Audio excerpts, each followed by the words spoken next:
कार्यस्थली जोगाई देवा उभय केंद्र और राज्य सरकार प्राथमिकता।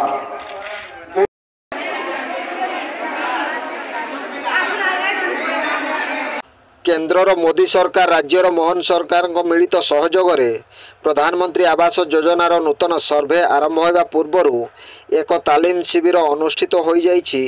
केन्दुझर जिला घटगाँ ब्लॉक मनोहरपुर ग्राम पंचायत कार्यालय परिसर मध्य सहरांचल हेउ बा ग्रामांचल प्रधानमंत्री आवास पाइबारु बहु लोक वंचित होइथिबा देखिबा पई मिलुछि।